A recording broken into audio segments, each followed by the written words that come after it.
एक आया राम की कथा कहेगा 10 करोड़ लेके जाएगा, दूसरा कृष्ण की कथा कहेगा वो 15 करोड़ लेके जाएगा। मुझे मैं राम कथा में संकीर्तन कराता हूँ और बीच में हरि बोल कराता अली मौला अली मौला अली मौला बुलाता हूँ और पूरी सभा अली मौला का कीर्तन करती है। तो कई धर्मगुरु मुझे भी पूछते हैं कि आप हरि बोल के साथ अली मौला को क्यों लाते हैं? मैंने कहा मैं लाता नहीं, अली मेला मुझसे बोल रहा है। ये बापू नहीं है, डाकू है। बापू नाम तो शर्म आती है कहते हुए, और माला पकड़ा देते हैं कि राम राम राम राम राधे राधे राधे राधे राम राम राम राम राधे राधे, बस यही करो देश तो ठीक हो जाएगा। तो रुको जरा, सब्र करो। एयर कंडीशन मंच चाहिए, एयर कंडीशन घर चाहिए रहने के लिए, एयर कंडीशन कार चाहिए और चार्टर्ड प्लेन चाहिए आने और जाने के लिए, तब राम की कथा सुनाई जाएगी। जो राम जिंदगी भर पैदल चलते रहे, जिन्होंने अपना रथ भी छोड़ दिया था अयोध्या से निकलते समय, वो राम ने जिंदगी भर पैदल चल के काम किया और यहां एयर कंडीशन कारों में घूम घूम कर, चार्टर्ड प्लेन में घूम घूम कर राम की कथा सुनाते हैं। वो कथा वथा नहीं है, वो उद्योग है, व्यापार है, बिना टैक्स का। और मुझे बहुत शर्म है ये कहते हुए, समय आने पर प्रमाण से बात करूंगा कि राम कथा कहने वाले ब्लैक मनी को व्हाइट मनी करने के काम में लगे हुए एजेंट हैं और इससे ज्यादा कुछ नहीं। और मुझे इससे भी बड़ी शर्म आती है कहते हुए कि आप जो उनको दे रहे हैं दान के रूप में, वो पैसा ब्याज पर उठा रहे हैं वो दूसरे लोगों को, और आपके दिए हुए पैसे से धंधा बना रहे हैं अपना। फिर ऐसे कृष्ण की कथा कहने वाले आ जाते हैं, कहते राधे राधे राधे राधे राधे राधे और कुछ कहो ही मत, राधे राधे।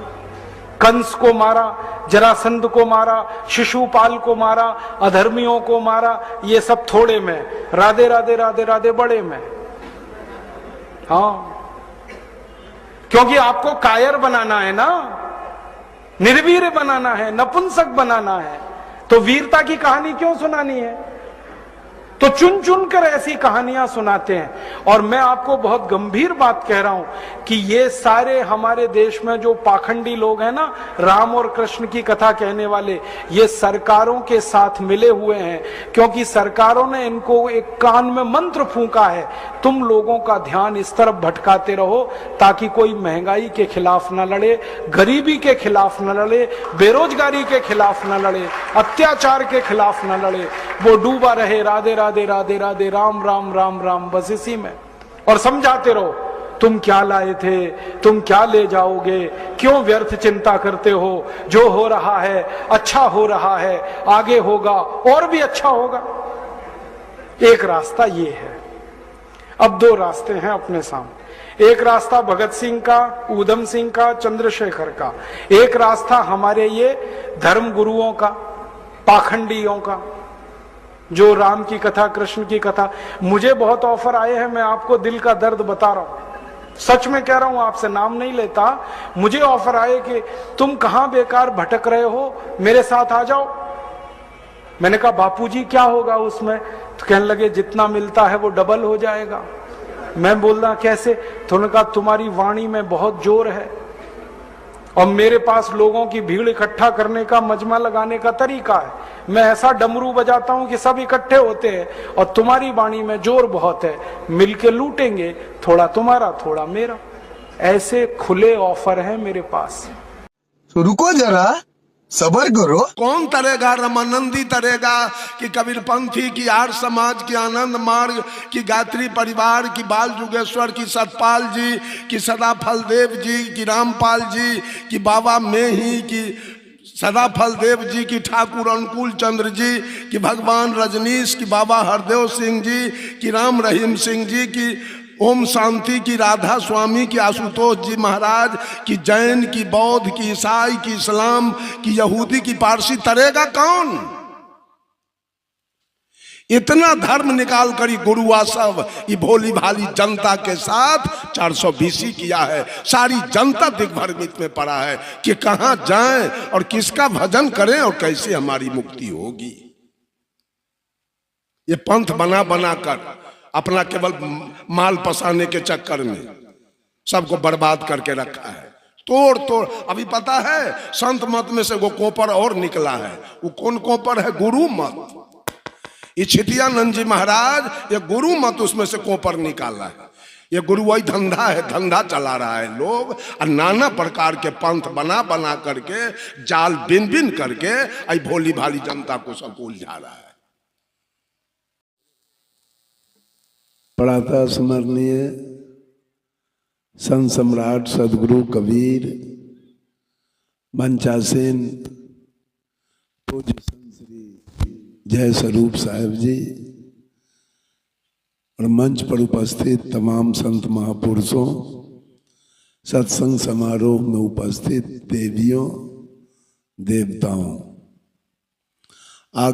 आगमन ही प्रस्थान का कारण होता है और जन्म ही मृत्यु का कारण होता है। फरना ही झरने का कारण होता है और बढ़ना ही बुताने का कारण होता है।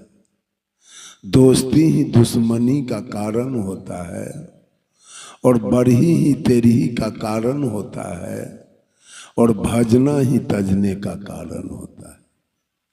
फिर किसका भजन किया जाए?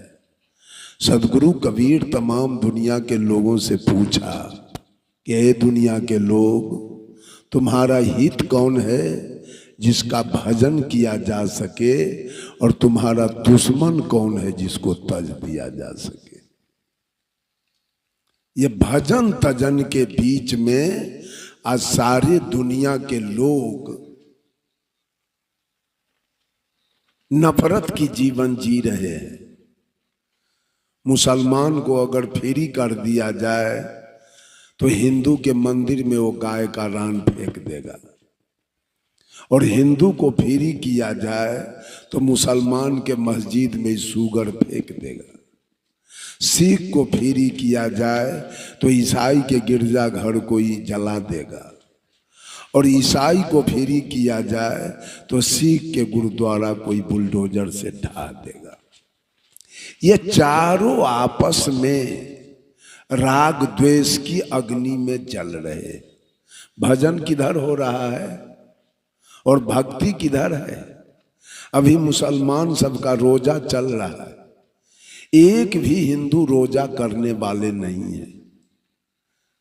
और हिंदू का जिस समय रामनवमी चल रहा था, एक भी मुसलमान रामनवमी करने वाले नहीं थे। तो राम मुसलमान का क्या बिगाड़ा और अल्लाह हिंदू का क्या बिगाड़ा? ये सारा झूठी भक्ति और झूठा ढोल बजाना और झूठा हल्ला करना। हिंदू भी हिंदू तो राम के भजने वाले रावण को गाली पढ़ते हैं। रावण क्या बिगाड़ा आपका? बैगन तोड़ लिया क्या कि मकई का भुट्टा तोड़ लिया रावण? आज रावण के पुतला फूंक के लोग ताप रहा है और राम का गीत गा रहा।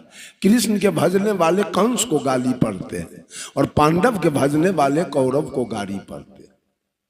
क्या भजन है? सारे लोग राग द्वेष में जल रहे हैं। जब तक राग द्वेष में जलेंगे तब तक आना जाना बंद नहीं होगा। मां के गर्भ और श्मशान, ये दो जगह आना जाना आपका नहीं रुकेगा। सुख नहीं आएगी जीवन में, शांति नहीं आएगी जीवन में, मोक्ष नहीं होगा आपका जब तक आपके अंदर एक दुल्हन रो रही है और रो के कह रही है, ससुरे के भेजबो संदेश, नैहरवा में आग लगी। नैहर में लगी है आग, अब ससुराल को सूचना दे रही है। इसलिए कि औरत के लिए दो विकल्प है, एक नैहर और एक ससुराल। तो नैहर में लगी आग, अब ये ससुराल जा रही है। आग लगाया किसने? सदगुरु ने आग लगाया। आग कैसी लगी? तो ज्ञान और विवेक की आग लगी। नैहर क्या है? यही काया। और दुल्हन कौन है? यही जीव। ससुराल को सूचना भेज रही। आग जो लगी उसमें जले कौन लोग? तो दुल्हन कह रही है, नाई जरी गए, बारी जरी गए, मिट गए आवाजाही। नाई जरी गए, बारी जरी गए, मिट गए आवाजाही।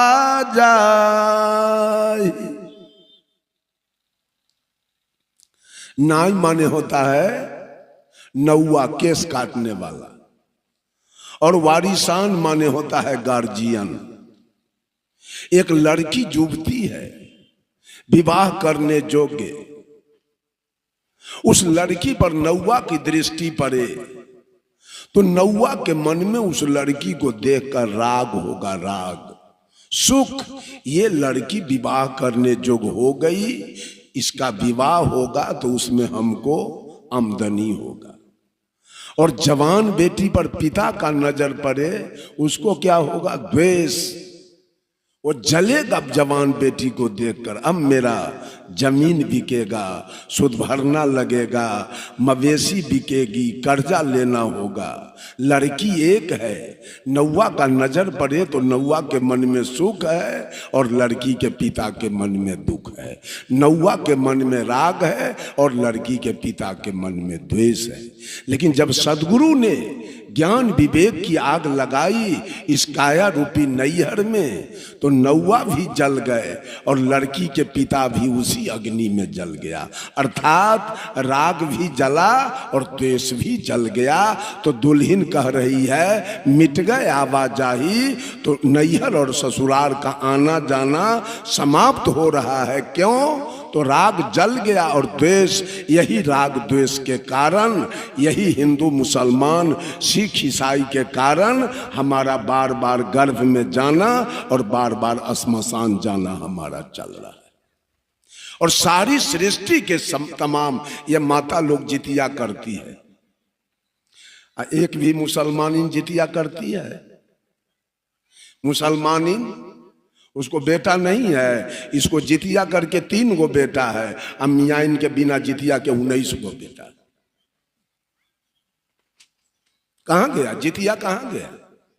ये छठ किया, एक भी मुसलमान छठ नहीं किया। अभी मुसलमान का ईद होगा, एक भी हिंदू ईद नहीं करेगा। सच